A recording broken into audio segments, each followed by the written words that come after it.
काहे के लिए बोल रहे हो? जब जब उम्र तुम्हारा कम था, तुम्हारे पिताजी 7 साल मंत्री थे। जी हाँ दोस्तों, भरे सदन में गाली गलौज और फिर हुई हाथापाई और अचानक बात पहुंची पतलून गीली होने तक। पूरा देश हुआ शर्मसार, भयंकर बवाल। बहुत स्वागत है आप सभी का। आप देख रहे हैं द राजनीति का विशेष सेगमेंट खबर और विश्लेषण। मैं हूं जब्बार खान। दोस्तों, आखिर 24 जुलाई को जो स्थिति उत्पन्न हुई उसमें बदतमीजी, गाली गलौज, हाथापाई की नौबत सदन के भीतर कैसे पहुंच गई? मार्शल्स के रोकने के बावजूद कैसे सत्ता पक्ष और विपक्ष के नेता एक दूसरे के साथ में भिड़ते नजर आए? भाषा की मर्यादा आखिर इस कदर क्यों तोड़ी गई जिसे लोग गाली गलौज की श्रेणी में रख रहे हैं? आखिर पतलून गीली होने वाली कहानी क्या है दोस्तों? विस्तार से आपको बताते हैं, मगर इन तमाम चीजों ने देश को शर्मसार कर दिया। दोस्तों, मौजूदा वक्त में सत्ता पक्ष और विपक्ष, चाहे राज्य स्तर पर हो या फिर केंद्र के स्तर पर, आमने सामने तलवारें से खींची हुई हैं, क्योंकि मुद्दे ही कुछ ऐसे हैं। एक वक्त में आपने देखा किस अंदाज में वक्फ कानून को लेकर के क्या कुछ हो रहा था। दूसरी तरफ आपने देखा अचानक अमेरिका के दबाव में कथित सीजफायर की बातें, और फिर पहलगाम पर अब तक सरकार की खामोशी, कोई जवाबदेही नहीं। मगर इस बीच में मतदाता सूची पुनरीक्षण को लेकर के जो कुछ हो रहा है, बिहार विधानसभा की तस्वीरों ने शर्मसार कर दिया। बिहार विधानसभा में पहले जुबानी जंग हुई। सत्ता पक्ष और विपक्ष के विधायकों ने एक दूसरे पर हाथ उठाए। हालांकि मार्शल ने बीच बचाव की स्थिति करके नियंत्रण किया, जिस कारण चोट नहीं आई किसी को। सदन के अंदर बीजेपी अध्यक्ष और मुख्य सचेतक जनक सिंह के नेता प्रतिपक्ष तेजस्वी यादव पर की गई टिप्पणियों के बाद स्थिति जैसी बिगड़ी। जनक सिंह की विवादित टिप्पणी पर तेजस्वी ने जो कुछ कहा, और ऐसे में उन्होंने कहा कि जोर से मत बोलिए वरना आपकी पतलून गीली हो जाएगी। और इसके बाद डिप्टी सीएम सम्राट चौधरी और तेजस्वी यादव के बीच तगड़ी बहस, और तभी आरजेडी और बीजेपी विधायकों के बीच हाथापाई। बवाल इस कदर हुआ, रोकने के लिए मार्शल्स को आना पड़ा, हस्तक्षेप करना पड़ा। नतीजतन विधानसभा की कार्रवाई स्थगित कर दी गई। लेकिन इसके बावजूद और इसके बाद विधायकों के बीच में तनातनी दिखी, और तभी उस सदन के भीतर एक दूसरे पर हल्ला बोल की स्थिति आ गई, जब डिप्टी सीएम सम्राट चौधरी ने कहा कि अपराधी और लुटेरे का बेटा क्या बोलेगा। दोस्तों, इससे पहले नीतीश के एक बयान पर आरजेडी ने तीखी प्रतिक्रिया देते हुए नीतीश को मानसिक बीमार और दया के लायक बताया। आरजेडी ने नीतीश के सदन में दिए गए बयान के एक छोटे से हिस्से को शेयर करते हुए एक्स पर लिखा, नीतीश जी आज फिर डिरेल हो गए। हसुआ की शादी में खुरपी के गीत से लेकर के पिल पड़े। तेजस्वी यादव जी वोटर सत्यापन पर बात कर रहे थे, अचानक मुख्यमंत्री कुर्सी से उठे, शुरू हो गए कहने लगे 20 वर्ष पहले तुम्हारी उम्रवा कितनी थी? अरे सुनो ना, बैठो ना। तुम्हारे पिता और माता रहे मंत्री, तब का हाल था? कुछ था, शाम होने पर कोई घर से निकलता था। नीतीश की ऐसी स्थिति, आगे लिखते हैं आरजेडी के लोग कि नीतीश की ऐसी स्थिति देख करके दया आने लगती है। आज उनको क्या हो गया? बीजेपी उम्र और बीमारी ने ऐसी हालत कर दी, उनके प्रति हमदर्दी है। तेजस्वी जी के धारे की सराहना करनी होगी। वो अपने लिए निर्धारित समय के लिए और निर्धारित समय को मुख्यमंत्री द्वारा हंसौत लेने के बावजूद कोई हस्तक्षेप नहीं कर रहे थे। लेकिन चिंता यह है कि नीतीश जी जिस मानसिक स्थिति को पहुंच गए, ये राज्य की 14 करोड़ जनता की किस्मत के लिए ठीक नहीं। उनको भ्रष्ट भूजा पार्टी के लोग अंधेरे में रख करके बिहार चला रहे। नीतीश जी महज मोहरे रह गए, फैसले कोई और लेता है। बता दिया जाता मुख्यमंत्री जी के निर्देश पर बस सब हो रहा है। अरे काहे के लिए बोल रहे हो? जब उम्र तुम्हारा कम था, तुम्हारे पिताजी 7 साल मंत्री थे, और उसके बाद तुम्हारी माता 7 फिर मंत्री रही, आज तुम मुख्यमंत्री रहे, और उसके बाद दोस्तों, ये सब कुछ बिहार में मतदाता पुनरीक्षण पर मचे घमासान और चुनाव से पहले नीतीश के 20 वर्षों में बिहार की दयनीय स्थिति पर आरोप प्रत्यारोप के कारण हो रहा।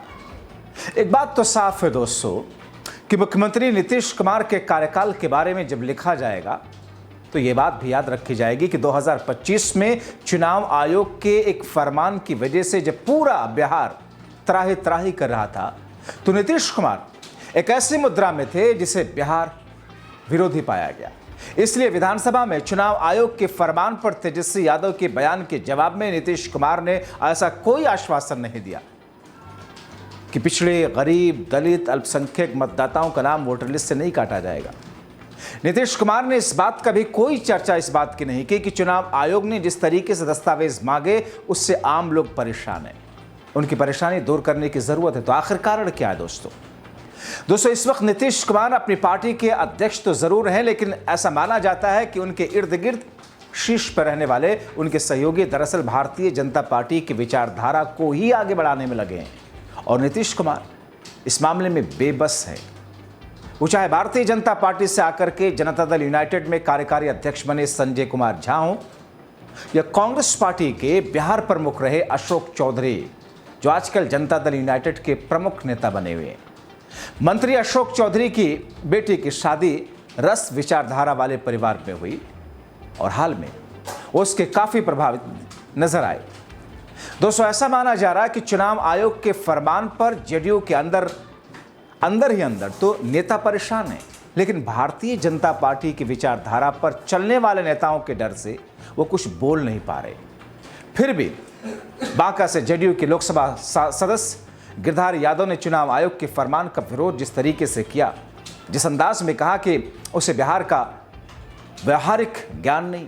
सवाल यह है कि नीतीश कुमार आखिर कैसी मनस्थिति में है कि वो अपनी पार्टी के ऐसे नेताओं की चिंता पर ध्यान तक नहीं दे पा रहे हैं। दोस्तों, नीतीश कुमार के लिए एक गंभीर बात यह है कि जिस तरीके से भारतीय जनता पार्टी और चुनाव आयोग की ओर से बिहार में कथित घुसपैठियों की समस्या को उछाला जा रहा, उस पर या तो कुछ बोलना नहीं चाहते या वो पूरे मामले को समझ ही नहीं पा रहे। क्या ये उनकी मुख्यमंत्री की जिम्मेदारी पर सवाल नहीं है कि उनके रहते बिहार में घुसपैठिए आ गए? अगर घुसपैठिए नहीं आए तो फिर वो भारतीय जनता पार्टी और चुनाव आयोग के ऐसे नैरेटिव पर चुप्पी क्यों साधे हैं? आखिर यहां यह भी जहन में रखें कि मोदी शाह की सरकार दरअसल बिहार में चुनाव आयोग के माध्यम से कथित बैकडोर से कथित एनआरसी लागू कर रही है, जबकि नीतीश कुमार एनआरसी का विरोध कर चुके हैं, लेकिन इस मुद्दे पर वो कुछ बोल नहीं पा रहे या उन्हें बोलने नहीं दिया जा रहा। एक और बात दोस्तों, और वो ये कि नीतीश कुमार बार बार मुसलमानों के लिए काम करने का दावा करते हैं, मगर उन्हें मुसलमानों की हालत की समस्याओं से कोई मतलब नजर नहीं आता, या फिर यह कहा जा सकता है कि वो इसे समझ ही नहीं पा रहे। ऐसा लगता है कि उन्हें कुछ बातें रटा दी गई हैं और वो उन्हीं को दोहराते रहते हैं। उन्हें शायद इस बात का एहसास नहीं कि वक्फ संशोधन कानून पर मुसलमानों की कितनी गंभीर चिंताएं हैं, और अगर वो सब कुछ समझ रहे हैं तो इसका मतलब यह है कि उनकी पार्टी ने उनकी सहमति से ही वक्फ कानून संशोधन को समर्थन देने का फैसला किया। दोस्तों, साल 2005 में जब नीतीश कुमार मुख्यमंत्री बने थे तो अक्सर लोगों को लगता था कि बिहार का कायाकल्प हो जाएगा, लेकिन वैसे सभी लोग अब इस बात पर अफसोस कर रहे होंगे कि वो अब होश व हवास में है ही नहीं। बिहार में क्या हो रहा इससे वो पूरी तरह बेखबर लगते हैं। बिहार में पिछले कुछ महीनों में जिस तरीके की हत्याओं का दौर चल रहा, नीतीश कुमार की 2005 की छवि के बिल्कुल उलट है दोस्तों, बिल्कुल खिलाफ है। क्योंकि जिस वक्त नीतीश कुमार 2005 में मुख्यमंत्री बने थे और उसके बाद दूसरी बार, उस वक्त मुख्यमंत्री रहते हुए उनकी स्थिति, उनकी सरकार चलाने की शैली, उनका अंदाज, उनका तेवर, कानून व्यवस्था, दूसरे तमाम मुद्दों को लेकर के एक अलग ही स्थिति दिखती थी। मगर इस वक्त ऐसा लगता है कि शायद भारतीय जनता पार्टी ने यह सोच करके ही नीतीश कुमार को 43 विधानसभा विधायक जीतने के बावजूद भी सत्ता में बिठाया मुख्यमंत्री की कुर्सी पर कि नीतीश को कुछ करने ही नहीं देना है, अपने हिसाब से सब कुछ चलाना है। क्या यह समझा जाए? लेकिन नीतीश के बारे में जानने वाले लोग ये कहते हैं कि नीतीश रिमोट से कंट्रोल नहीं किए जाते हैं। तो फिर सवाल यह है कि आखिर सच क्या है? और इन तमाम चीज़ों के बीच में जो कुछ स्थितियां दिख रही है उसका नीतीश के पास में कोई जवाब है? अगर है तो दे क्यों नहीं रहे? अगर नहीं दे पा रहे हैं तो इसके कारण क्या है? क्या वाकई उनकी पार्टी महज नाम बराए नाम जेडीयू है, लेकिन असल में उनकी पार्टी को बीजेपी से आए हुए लोग या बीजेपी की गोद में खेल रहे लोग, बीजेपी के स्लीपर सेल उसे पूर्ण रूप से हाईजैक कर चुके हैं? क्योंकि जो अंदाज इस वक्त दिख रहा है बिहार के अंदर सरकार का, नीतीश कुमार का और उनकी पार्टी के अंदर उठते हुए सुर और स्वर का, उसका कोई तोड़ या फिर उन तमाम चीज़ों को सुलझाने की कोई स्थिति दिख नहीं रही। तो ऐसी स्थिति में दोस्तों, जब बिहार मतदाता सूची की बात हो या फिर बिहार में 20 वर्षों के एंटी इनकम्बेंसी पर विरोध हो या फिर सरकार और नीतीश कुमार को घेरने वाली स्थिति, ऐसे में जाहिर तौर पर जब तर्क नहीं होंगे तो फिर बदजुबानी या फिर हाथापाई की नौबत आमतौर पर तभी आती है। आप क्या सोचते हैं इन तमाम चीज़ों को लेकर के? अपनी राय कमेंट बॉक्स में ज़रूर लिखें। अभी के लिए इतना ही, बहुत शुक्रिया।